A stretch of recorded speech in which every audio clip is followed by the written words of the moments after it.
a bridge to digital empowerment, a testament to the resilience and innovation of our community.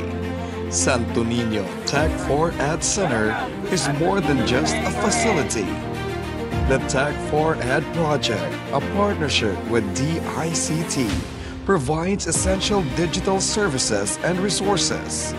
In Santo Niño, it embodies the mission to bring education, employment, entrepreneurship, and economic development to our residents, breaking barriers to create an inclusive digital future. During the time of COVID-19, I conducted my online defense, my final defense in my master's thesis degree in the University of the Philippines. When the internet connections is a problem, malaking tulong po ang Tech for Ed. Madamo gid nga salamat Santo Niño Tech for Ed kag padayon Asenso Santo Niño. As a professional teacher, malaki yung naitulong talaga ng Santo Niño Tech for Ed dahil sa pagre-renew ko ng license ko, hindi ko na kailangang mag-worry kung saan ako magbo-book online or magpapa-renew online.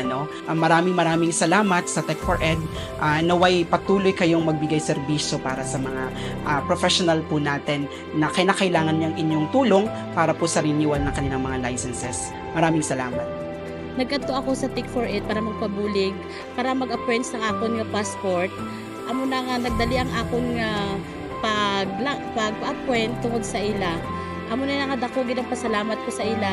Nais ko po sanang pasalamatan ang munisipyo ng Santo Niño, lalo na ang Tech for Ed, sa pagbibigay sa akin ng tsansa upang magawa ang aking OJT dito. At ako'y lubos na nagpapasalamat sa Tech for Ed dahil ako ay natulungan nang ako'y nag-apply ng e-travel visit visa papunta ng Canada. During sa aking mga clearances, ako'y nag-online appointment ng aking NBI, PSA at passport. Ang kanilang libreng serbisyo ay nagbigay ng malaking tulong sa akin at ang aming Tech for Ed ay sumasama sa mga barangay program upang magbigay ng libreng serbisyo sa aming mga kababayan. So maraming salamat.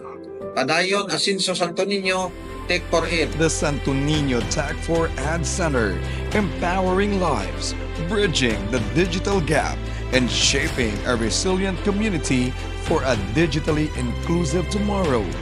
Looking to the future, our goal is to expand digital literacy program to reach every barangay and equip more residents with advanced IT skills, ensuring that no one in Santo Niño is left behind in digital era.